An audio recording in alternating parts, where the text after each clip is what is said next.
Find the value of theta, आपने theta की value find करनी है और जो हमारे पास गिवन चीज़ है वो क्या, 4 sine square theta minus 8 cos theta plus 1 है। तो इस क्वेश्चन को अब हम सॉल्व करते हैं। तो ये जिस जगह पर लिखा हुआ है ना साइन स्क्वायर थीटा, तो साइन स्क्वायर थीटा की जगह पर हमने लिख देना 1 माइनस कास स्क्वायर थीटा, फिर 4 को अंदर दोनों रकमों के साथ मल्टीप्लाई करें, ये आंसर आ जाएगा। और उसके बाद आपने इसके बनाने हैं जी फैक्टर बनाने हैं।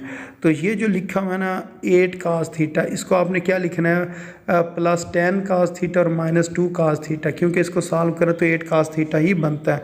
तो ये फैक्टर हम बना रहे हैं। तो पहली ये जो दो रकमें हैं इनमें से आपने कॉमन लेना है 2 कास थीटा, कॉमन लोगे तो पीछे क्या बचेगा, 2 कास थीटा प्लस 5 बचेगा। इसी तरह ये वाली जो दो रकमें हैं ना ये वाली, इन दोनों में से आपने -1 कॉमन लेना है, तो यहाँ आएगा 2 कास थीटा प्लस 5।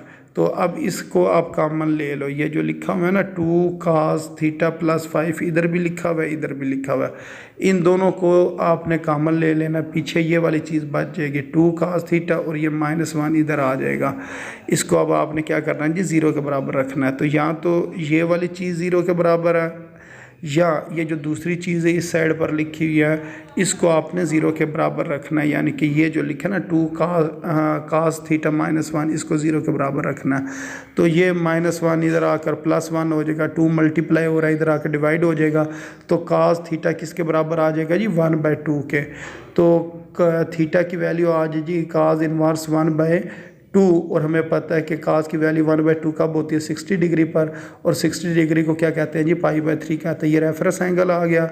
और इधर अगर हम देखें तो कास पॉजिटिव है, कास पॉजिटिव होता है पहले और चौथे क्वाड्रेंट में। पहले क्वाड्रेंट के लिए रेफरेंस एंगल इसी तरह लिख देते हैं और चौथे क्वाड्रेंट के लिए 2π माइनस रेफरेंस एंगल लिखते हैं। तो इस तरह इसका ये जवाब आ जाएगा। और कास थीटा के जो आंसर है उसके अंदर हमने 2nπ का इजाफा भी करना होता है। और इसके जो दूसरी चीज़ है इसको अगर हम सॉल्व करेंगे ना 2 cos theta plus 5 is equal to 0, plus 5 इधर आकर -5 हो जाएगा, 2 मल्टीप्लाई हो रहा है इधर आकर डिवाइड हो जाएगा, तो इसका आंसर आएगा -5/2।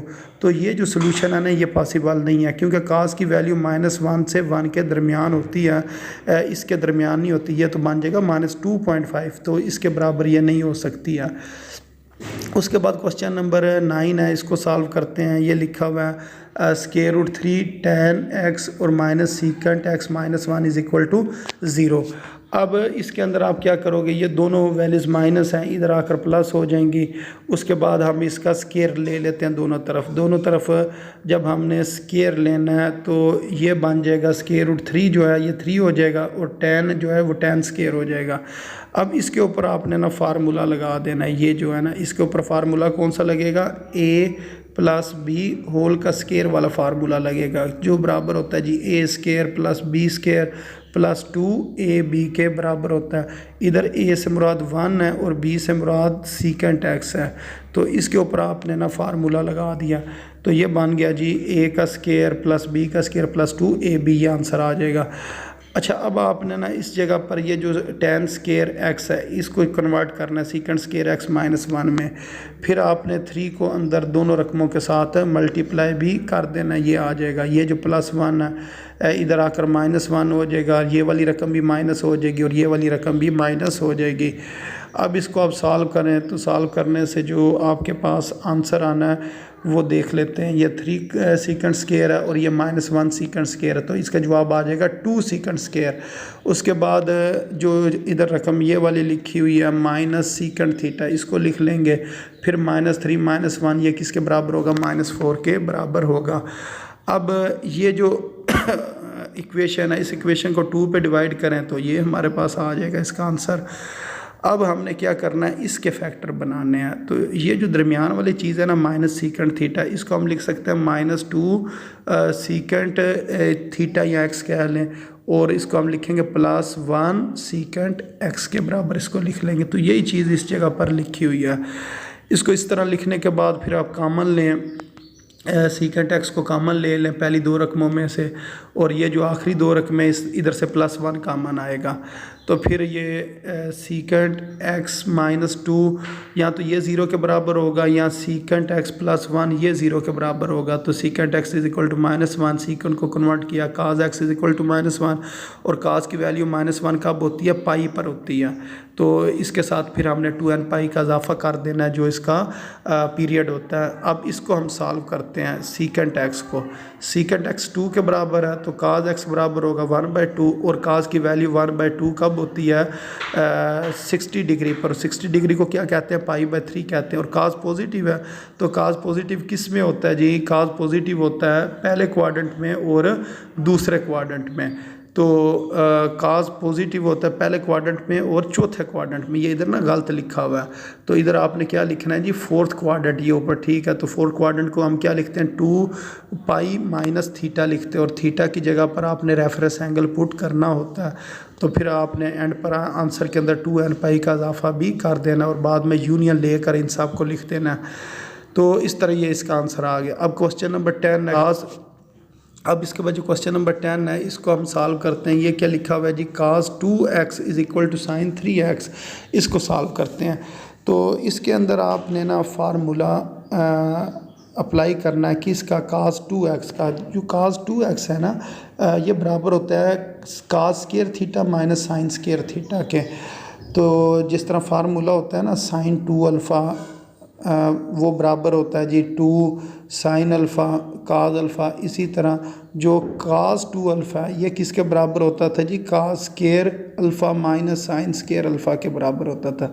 तो इसी तरह ना इन्होंने काज 2x को क्या लिख लिया, काज स्क्वायर x और माइनस साइन स्क्वायर x इन्होंने लिख लिया। और ये भी आपने याद रखना है, ये वैल्यू आपने क्या करनी है जी, याद रखनी है कि साइन 3x किसके बराबर होता है, 3 sine x minus 4 sine cube x के बराबर होता है। ये आपने ना याद रख लेनी है।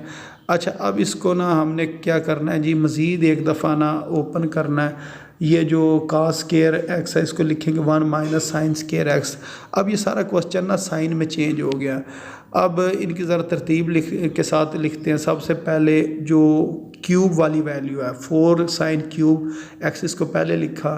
फिर ये माइनस साइन स्क्वायर ये हो जाएगा -2 साइन स्क्वायर x। फिर ये -3 साइन x वाली वैल्यू आ गई। फिर ये +1 जो है ना इसको आपने इस जगह पर लिख दिया।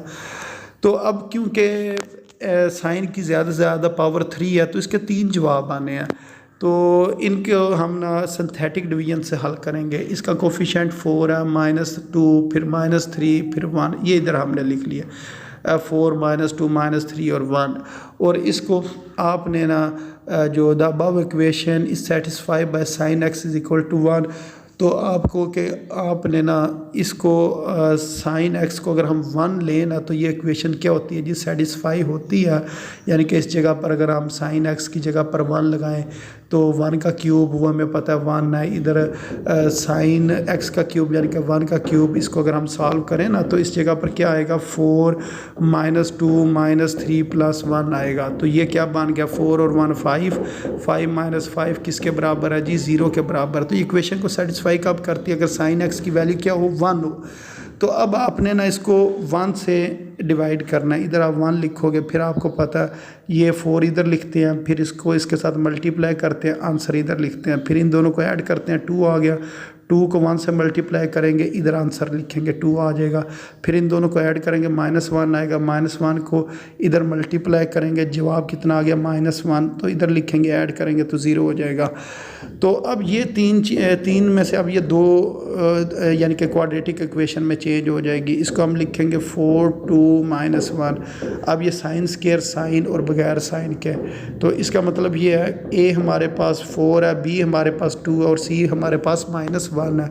अब इसके ऊपर बेशक आप क्वाड्रेटिक फार्मूला लगाएं। क्वाड्रेटिक फार्मूला लगाने से आपके पास ये आंसर आ जाएंगे, ये वाले कि 20 का स्क्वायर रूट -2 डिवाइडेड बाय 8 आ जाएगा। और ये आपने याद रखना है, ये वैल्यू कब आती है जी, 18 डिग्री पर आती है। इसको आपने याद रख लेना कि इसको अगर हम सॉल्व करें ना इस सारी चीज़ को तो जवाब कितना आता है, 18 डिग्री आता है। तो फिर हमें पता है डिग्री को हम क्या लिख सकते हैं जी, डिग्री को हम लिख सकते हैं यानी कि 18 मल्टीप्लाई इधर हम लिखेंगे पाई डिवाइडेड बाय 180 डिग्री। तो 18 1 ज़रा 18 और 18 10 ज़रा 180, तो पाई बाय 10 इसका आंसर आ जाएगा। इसी तरह आपने जो साइन की वैल्यू है वो नेगेटिव में अगर आप इसको हल करेंगे ना, तो इसका आंसर हमारे पास यानी कि square root 20 plus 2 divided by 8 करेंगे तो 54 डिग्री आएगा।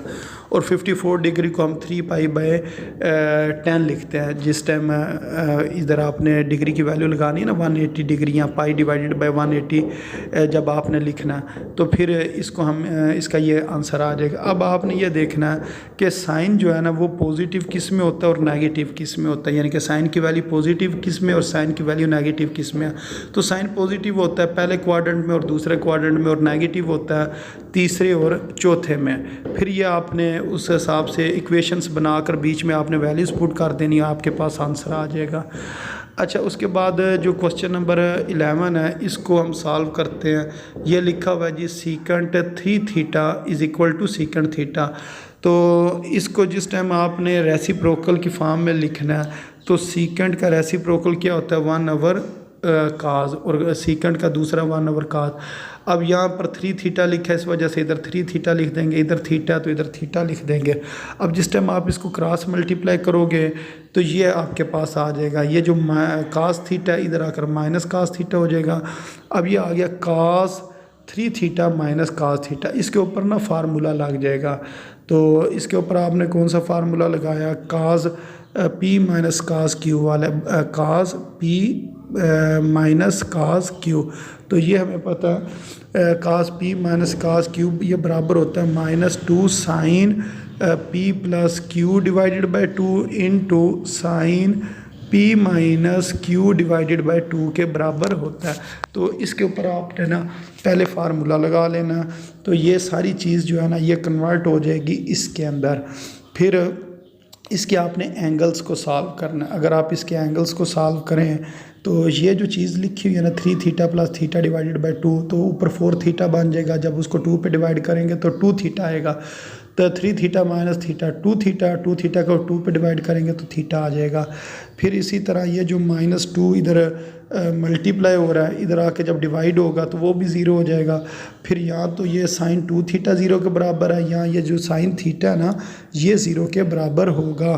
तो अब इस 2 थीटा को यह पहली बार चीज़ आने लगी है कि एंगल जो है ना पहले आपके पास ना सिर्फ थीटा या एक्स आता था, अब कितना आ रहा है 2 थीटा। तो आपने लिखना है 2 थीटा इस साइड पर ही लिखा रहना देना। और ये देखना साइन की वैल्यू ज़ीरो कब होती है, साइन की वैल्यू ज़ीरो होती है n पाई पर। तो इधर हमने क्या लिख दिया है n पाई। अब उसके बाद ये जो एंगल के साथ 2 है ना इसने इधर आकर डिवाइड होना, तो इसका जवाब आएगा n पाई बाई 2। और दूसरा हमने ये देखना है कि साइन थीटा ज़ीरो कब होता है, तो वो तो हमें पता है n पाई पर ज़ीरो होता है। तो दूसरा आंसर इसका n पाई आ जाएगा। अच्छा, अब इसके बाद जो क्वेश्चन नंबर 12 है इसको सॉल्व करते हैं। क्वेश्चन नंबर 12 लिखा हुआ है tan 2 थीटा ये बराबर होता है माइनस काट थीटा के। तो tan को कन्वर्ट करें वो साइन ओवर काज आ जाएगा। इसी तरह काट को कन्वर्ट करें काज ओवर साइन आ जाएगा। फिर इसकी ना हमने क्रॉस मल्टीप्लाई करनी है। तो क्रॉस मल्टीप्लाई किस तरह करेंगे, ये जो नीचे चीज़ लिखी है ये इधर आ जाएगी और ये वाली चीज़ इधर आ जाएगी। उसके बाद ये जो माइनस वाली टर्म है इज इक्वल टू की दूसरी तरफ आएगी तो प्लस वाली हो जाएगी। अब इधर ना फार्मूला क्लोज हो रहा है। फार्मूला किस तरह क्लोज हो रहा है कि ये 2 साइन इकट्ठे हैं और 2 काज इकट्ठे हैं। तो अगर हमारे पास फार्मूला होना काज अल्फ़ा माइनस बीटा, तो वो किसके बराबर होता है, वो बराबर होता है जी काज अल्फ़ा काज बीटा। अगर इधर माइनस लिखा हो तो इधर हम क्या लिखते हैं प्लस लिखते हैं, प्लस साइन अल्फ़ा और साइन बीटा। तो सिर्फ फ़र्क ये है इधर ना साइन वाली रकमें पहले दी हुई हैं और काज वाली बाद में, और दरमियान में क्या प्लस है। तो इसका मतलब ये आपने जब इसको क्लोज करना है ना तो अल्फ़ा किसके बराबर है 2 थीटा के बराबर है और बीटा किसके बराबर है थीटा के बराबर है। तो ये हमारे पास फार्मूला बन जाएगा कास 2 थीटा माइनस थीटा। तो 2 थीटा माइनस थीटा किसके बराबर होता है थीटा के बराबर होता है। तो यहाँ से हमारे पास कास थीटा बराबर आ गया 0 के। तो अभी आपने याद रखना है कास की वैल्यू 0 कितने पर होती है, यहाँ तो होता है जी 90, यहाँ होता है 270। तो इस लाइन के ऊपर ये ज़ीरो होता है, यानी कि काज इधर भी ज़ीरो है 90 पर भी और 270 पर भी। जब इससे नया नेक्स्ट सर्कल आएगा ना तो उसके अंदर ये दोबारा जो है ना इसने ज़ीरो होना जब इस जगह पर आएगी। तो इस जगह को जो लिखते हैं ना वो लिखते हैं 2n+1 π/2 लिखते हैं, 2n+1 को ब्रैकेट में लिखते हैं और π/2 लिखते हैं। तो थीटा की इस वैल्यू के ऊपर काज का जवाब क्या होता है जी, ज़ीरो होता है। तो ये इसका आंसर आ जाएगा। अब इसके बाद क्वेश्चन नंबर 13 को सॉल्व करते हैं। क्वेश्चन नंबर 13 लिखा हुआ है sine 2x plus sine x is equal to 0। तो साइन 2x का फार्मूला जिस तरह होता है ना, फार्मूला साइन 2 अल्फ़ा वो किसके बराबर होता है, 2 साइन अल्फ़ा काज अल्फ़ा के बराबर होता है। तो यही चीज़ हमने लिख ली 2 साइन x काज x, और ये जो साइन x है इसको आगे लिख लिया। अब इन दोनों रकमों में से आपने साइन x कामन लेना है, यानी कि इन दोनों रकमों में से जो साइन x है इसको कामन लेंगे तो ये आ जाएगा 2 काज x प्लस 1 आ जाएगा। अब यहाँ तो साइन x 0 के बराबर है या ये चीज़ 0 के बराबर है। अगर साइन x 0 के बराबर हो तो हमें पता है x का जवाब कितना आता है, n π आता है। और अगर हम इसकी बात करें 2 cos x plus 1 is equal to 0, तो +1 इधर आकर -1 हो गया, 2 मल्टीप्लाई हो रहा है तो इधर आकर डिवाइड हो जाएगा। अब काज की वैल्यू नेगेटिव कब होती है, काज नेगेटिव होता है दूसरे और तीसरे क्वाड्रेंट के अंदर। तो इधर ना ये थोड़ा सा इन्होंने गलत लिखा हुआ है, इन्होंने नेगेटिव के हिसाब से लिखना था। एक बार इसको दोबारा चेक कर लेते हैं, इधर प्लस या प्लस हो तो माइनस, ठीक है। तो ये जो है ना काज नेगेटिव किस में होता है जी, दूसरे क्वाड्रेंट में होता है और तीसरे क्वाड्रेंट में होता है। तो इधर ये इन्होंने गलत लिखा हुआ है, काज पॉजिटिव नहीं नेगेटिव, क्योंकि इस जगह पर नेगेटिव आ रहा है। तो दूसरे क्वाड्रेंट के लिए आपने x की जो वैल्यू लिखनी है वो लिखनी है पाई माइनस थीटा, और तीसरे क्वाड्रेंट के लिए जो आपने x की वैल्यू लिखनी है वो लिखनी है पाई प्लस थीटा लिखनी है। और इसका जो रेफरेंस एंगल है ना वो काज 1/2 कितने पर होता है, 60 डिग्री पर, और 60 डिग्री को हम लिखते हैं π/3। बाकी आपने पुट π/3 ही करना है इस जगह पर और इस जगह पर, तो फिर इसका आंसर आ जाएगा। अच्छा, उसके बाद जो इससे नेक्स्ट क्वेश्चन है इसको सॉल्व करते हैं, क्वेश्चन नंबर 14 को। तो क्वेश्चन नंबर 14 में लिखा है sign 4x minus sign 2x ये बराबर है काज 3x के। तो ये लिखा है साइन माइनस साइन, तो इसके ऊपर जो फार्मूला लगेगा ना वो sine p minus sine q वाला लगेगा। तो sine p minus sine q ये बराबर होता है 2 cos p plus q divided by 2 into cos के बाद फिर हम क्या लिखते हैं sine p minus Q divided by 2। ये आपने ना जो एक्सरसाइज नंबर 10.4 की थी ना उसके अंदर ये फार्मूले हमने इस्तेमाल किए थे। उधर मैंने आपको ना इसका मुकम्मल तरीका भी बताया हुआ याद करने का, तो वहाँ से आपने इसको ना एक दफ़ा देख लेना। तो इसके ऊपर आपने फार्मूला अप्लाई कर दिया, ये आ गया। फिर इसके एंगल को सॉल्व किया, 4x plus 2x divided by 2 वो बन जाएगा 3x। 4x माइनस 2x को जब 2 पे डिवाइड करेंगे तो वो बन जाएगा 1x। और बाकी ये जो लिखा मैंने काज 3x इसको हम साथ लिख लेंगे। अच्छा, अब इधर से अगर हम कॉमन लेना जाए तो काज 3x कॉमन आ जाएगा, बाकी 2x minus 2 sine x minus 1 आ जाएगा। इसका मतलब साइन 3x ये किसके बराबर है जी, 0 के बराबर है। तो ये भी आपको पता होना चाहिए जो काज की वैल्यू है ना वो 0 किसके ऊपर होती है, 2n+1 π/2 पर 0 होती है। और ये जो एंगल है ना इस एंगल को आपने इसी तरह साथ लिखना है, और बाद में ये जो 3 मल्टीप्लाई हो रहा है इधर आकर डिवाइड होगा। जब 2 और 3 मल्टीप्लाई होंगे तो कितना बन जाएगा, 6 बन जाएगा। अब ये जो दूसरी चीज़ है इसको सॉल्व करते हैं। तो ये लिखा हुआ है जी -1 इधर आकर +1 हो जाएगा, 2 मल्टीप्लाई हो रहा है इधर आकर डिवाइड हो जाएगा। तो साइन की वैल्यू पॉजिटिव है, पॉजिटिव किस में होती है, पहले और दूसरे क्वाड्रेंट में। और रेफरेंस एंगल कितना है जी, इसकी 1/2 कब आता है जवाब, 30 डिग्री पर, और 30 को क्या कहते हैं, π/6 कहते हैं। तो बाकी इसके अंदर कोई ऐसा मसला नहीं है। ये पहले क्वाड्रेंट के लिए जो x की वैल्यू है वो थीटा और रेफरेंस एंगल इसी तरह पुट कर देते हैं। दूसरे में क्या लिखते हैं, पाई माइनस थीटा, और थीटा की जगह रेफरेंस एंगल पुट करके इसका एलसीएम लेकर आपने जवाब लिखते हैं ना। अब इसके बाद जो क्वेश्चन नंबर 15 है इसको सॉल्व करते हैं। क्वेश्चन नंबर 15 है जी sine x plus cos 3x is equal to sine 5x। तो ये जो 3x है ना इसको दूसरी तरफ ले के जाएंगे तो ये -3x बन जाएगा। तो अब इसके ऊपर हमने फार्मूला लगाना है काज माइनस काज का। तो काज माइनस काज यानी कि cos P minus cos Q ये बराबर होता है -2 sine P plus Q divided by 2 into sine P minus Q divided by 2 के बराबर होता है। तो ये बन जाएगा -2 साइन 4x और साइन x। अब ये जो चीज़ माइनस हो रही है दूसरी तरफ जाकर इसने प्लस हो जाना, ये इस साइड पर आकर प्लस हो जाएगी। अब दोनों रकमों में से आपने साइन x कॉमन लेना है, पीछे क्या बच जाएगा 1 + 2 साइन 4x कॉमन आ जाएगा। जब ये सारी रकम बाहर आ जाएगी ना तो इस जगह पर 1 बचेगा, तो इधर से तो ये साइन x बाहर आ गया, तो बाकी क्या आ गया 2 साइन 4x आ जाएगा। अब तो या तो साइन x क्या जी 0 के बराबर है, तो हमें पता अगर साइन x 0 के बराबर हो तो x की वैल्यू कितनी होती है n पाई। और दूसरी ये चीज़ है, ये जो सारी चीज़ लिखी हुई है ना 1 + 2 साइन 4x, इसको अब हमने 0 के बराबर रखना, तो ये +1 इधर आकर -1 हो जाएगा, ये 2 मल्टीप्लाई हो रहा है इधर आकर डिवाइड हो जाएगा। तो इसका जवाब आ गया जी sine 4x is equal to -1/2। अब आपने यहाँ से ये देखना है कि साइन की वैल्यू नेगेटिव, तो साइन नेगेटिव होता है तीसरे में और चौथे क्वाड्रेंट में। इधर गलती से 2 लिखा हुआ है, इधर आपने क्या लिखना है 4 लिखना है। तो तीसरे क्वाड्रेंट के लिए पाई प्लस थीटा और चौथे क्वाड्रेंट के लिए 2 पाई माइनस थीटा। और इसका जो रेफरेंस एंगल है ना वो कितना 1/2, और साइन 1/2 कब होता है 30 डिग्री पर। 30 डिग्री को क्या कहते हैं π/6 कहते हैं। अब याद जो आपने चीज़ रखनी है जो सबसे अहम है वो ये है कि ये जो इस साइड पर लिखा ना 4x, तो आपने इस साइड पर 4x ही लिखना। 4x बराबर है पाई प्लस थीटा के, पहले हम लिखते थे ना x बराबर है पाई प्लस थीटा के, अब x नहीं, अब इधर एंगल कितना 4 है तो इधर हम क्या लिखेंगे 4x लिखेंगे। और इसी तरह ये जो है ना 4x इसको हम लिखेंगे ये बराबर है जी 2 पाई माइनस थीटा के बराबर है।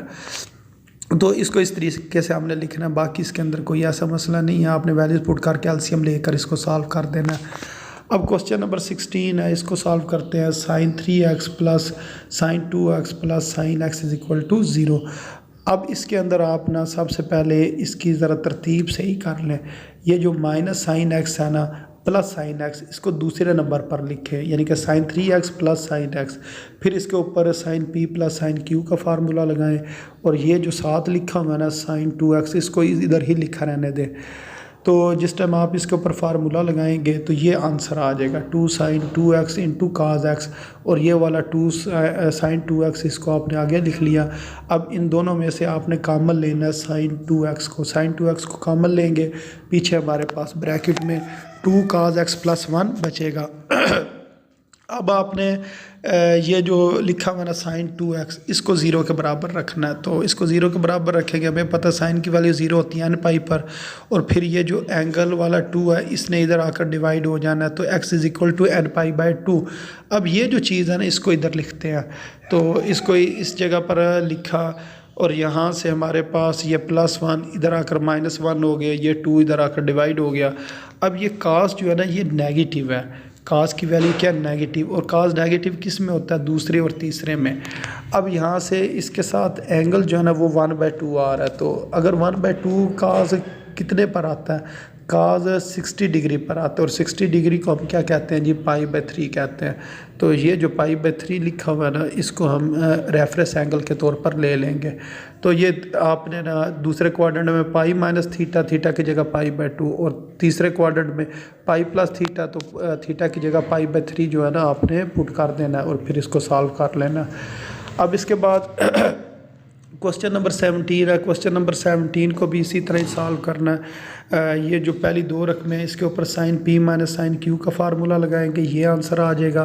फिर ये जो साइन 3x है इसको दूसरी तरफ ले आएंगे, फिर साइन 3x को कॉमन लेंगे, फिर ये जो साइन 3x है इसको 0 के बराबर रखेंगे। तो हमें पता है साइन की वैल्यू 0 कितने पर होती है n पाई पर होती है, फिर 3 मल्टीप्लाई हो रहा तो 3 ने डिवाइड हो जाना इस साइड पर आकर, ये हमारे पास x का जवाब आ जाएगा। और जो बाकी जो चीज़ है ये वाली जो ब्रैकेट में लिखी हुई है 2 cos 4x माइनस 1, इसको 0 के बराबर रखेंगे, -1 इधर आकर +1, 2 मल्टीप्लाई हो रहा है इधर आकर डिवाइड हो जाएगा। फिर हम ये देखेंगे कि काज जो है ना पॉजिटिव है, इधर कुछ नहीं लिखा तो इसका मतलब पॉजिटिव, काज पॉजिटिव होता है पहले और चौथे में। और फिर इसका रेफरेंस एंगल निकालना है, तो काज की वैल्यू 1/2 कितने पर होती है 60 डिग्री पर, 60 डिग्री को लिखते हैं π/3। अब आपने क्योंकि इस जगह पर 4x लिखा हुआ है ना, इस वजह से 4x इधर भी लिखेंगे और इस जगह पर भी लिखेंगे। तो पहले क्वाड्रेंट में रेफरेंस एंगल पुट कर देते हैं और जो चौथा क्वाड्रेंट है इसमें 2 pi minus reference angle put करना होता है। बाकी सॉल्व करने का तरीका सेम है।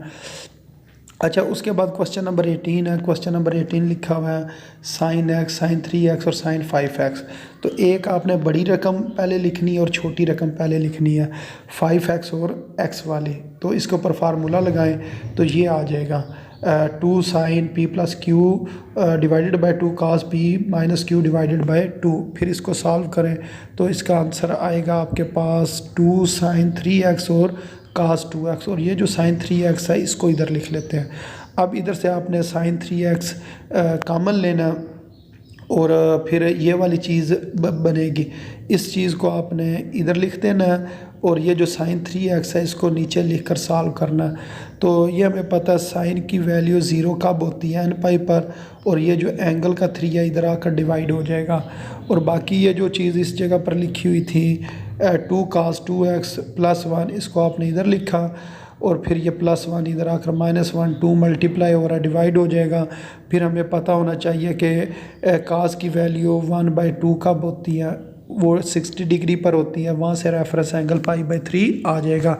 बाकी इधर अगर हम देखें काज नेगेटिव है, ये जो नेगेटिव शुरू में लिखा हुआ है ना काज नेगेटिव है, तो काज नेगेटिव किस में होता है, दूसरे और तीसरे क्वाड्रेंट में होता है। दूसरे और तीसरे क्वाड्रेंट में होता है। इधर ठीक लिखा हुआ है, ये गलत लिखा हुआ है।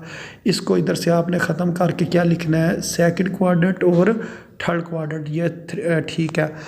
तो सेकंड क्वाड्रेंट के लिए हमें पता है वो हम लिखते हैं पाई माइनस थीटा, और थीटा हमारे पास कितना है जी, रेफरेंस एंगल π/3 है। और इस जगह पर 2x है ना, इस वजह से इधर भी 2x आएगा और इधर भी 2x आएगा। बाकी इसको सॉल्व करने का तरीका सेम ही है। और इसके एंगल में बेशक आप चाहें तो 2n पाई आप लिख लेंगे और बाद में जब ये 2 डिवाइड होगा ना नीचे ये वाला शुरू वाला 2, तो फिर इधर n पाई बचेगा। इसके बाद जो क्वेश्चन नंबर 19 है इसको सॉल्व करते हैं। क्वेश्चन नंबर 19 में आपने जो 7 थीटा इसको पहले लिखना है, फिर साइन थीटा को लिखना है, इन दो को इकट्ठा लिख लेना। और फिर ये जो 5 थीटा इसको इधर लिखना है और 3 थीटा को इस जगह पर लिखना है। फिर इनके ऊपर sine p plus sine q के फार्मूला लगेंगे।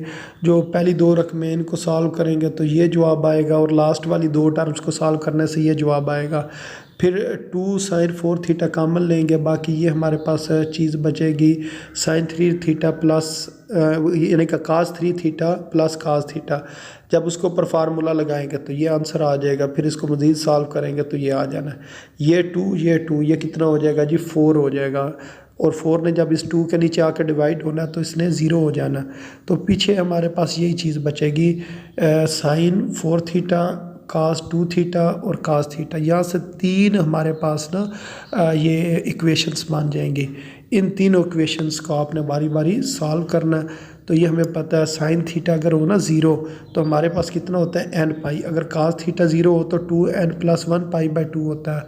तो इधर भी कास थीटा 0 हो रहा है तो इधर हम क्या लिखेंगे, 2n + 1 π/2। बाकी आपको पता है इधर जो रेफरेंस एंगल जो लिखा होना वो इधर लिखते हैं।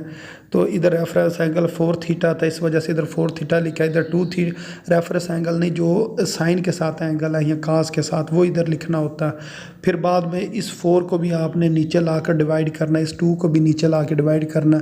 इसका एंगल वैसे ही थीटा है, इस वजह से इधर कोई भी चीज़ आकर डिवाइड नहीं होगी। अच्छा, अब इस एक्सरसाइज का सबसे लास्ट क्वेश्चन है, इसको सॉल्व करते हैं। तो ये लिखा हुआ है जी क्वेश्चन नंबर 20 कास थीटा, कास 3 थीटा, कास 5 थीटा और कास 7 थीटा। इसके अंदर भी सेम पिछले क्वेश्चन की तरह जो 7 थीटा है ना इसको आपने पहले नंबर पर लिखना है, इसको दूसरे नंबर पर, ये इस जगह पर आ जाएंगे। फिर इसी तरह 5 थीटा पहले नंबर पर और 3 थीटा दूसरे नंबर पर। फिर इनके ऊपर आपने बारी बारी फार्मूला अप्लाई कर देना है। इन दो रकमों के ऊपर कास p प्लस कास q, इसके ऊपर भी कास p प्लस कास q। तो ये पहले वाली चीज़ सॉल्व होगी, ये दूसरे वाली सॉल्व होगी। फिर जब इसके आंसर आएंगे उसमें से आपने 2 कास 4 थीटा कॉमन लेना है। फिर इसके ऊपर दोबारा फार्मूला लग जाएगा, कास पी प्लस कास क्यू का ये फार्मूला आ जाएगा। अप्लाई होने के बाद ये वैल्यू आ जाएगी और इसको जब मज़ीद सॉल्व करेंगे तो ये इसका आंसर आएगा कास 2 थीटा और कास थीटा। ये वाला 2 ये वाला 2 ये शुरू में लिख लिया, ये 4 हो गया। जब 4 ने इस ज़ीरो के नीचे डिवाइड होना है तो उसने भी ज़ीरो हो जाना है। बाकी इसके अंदर भी अब 3 जो है ना इक्वेशंस वो बनेगी। एक आपके पास बनेगी कास 4 थीटा, इधर आप लिख लें। एक बनेगी कास 2 थीटा, इधर लिख लें। एक बनेगी कास थीटा, उसको इधर लिख लें। अब हमें यह पता है जो कास 0 हो तो हम लिखते हैं 2n+1 π/2, और ये जो 4 थीटा इसको इधर लिखना है। बाद में इस 4 को भी इधर डिवाइड करना है तो ये π/2 है तो ये π/8 हो जाएगा। ये दोबारा कास थीटा 0 के बराबर है तो इसको हम लिखेंगे 2n+1 π/2, और ये जो 2 थीटा है इसका 2 इधर आकर जब डिवाइड होगा तो ये 2 और 2 क्या हो जाएंगे, 4 हो जाएंगे। इसी तरह ये वैसे ही जो कास थीटा ये 0 के बराबर है तो इस वजह से हम इसका यही जवाब लिखेंगे 2n+1 π/2 लिखेंगे। फिर इन सब को आप इकट्ठा लिख लें ब्रैकेट्स के अंदर और सब बीच में क्या लगा लें, यूनियन लगा लें, तो ये इसका आंसर आ जाएगा जो सॉल्यूशन सेट है। तो इस तरह हमने जो एक्सरसाइज नंबर 14.1 है इसको हमने सॉल्व कर लिया। तो उम्मीद आपको समझ भी आ गई होगी। तो अपनी दुआओं में याद रखें। अस्सलामु अलैकुम वरहमतुल्लाहि वबरकातुहू।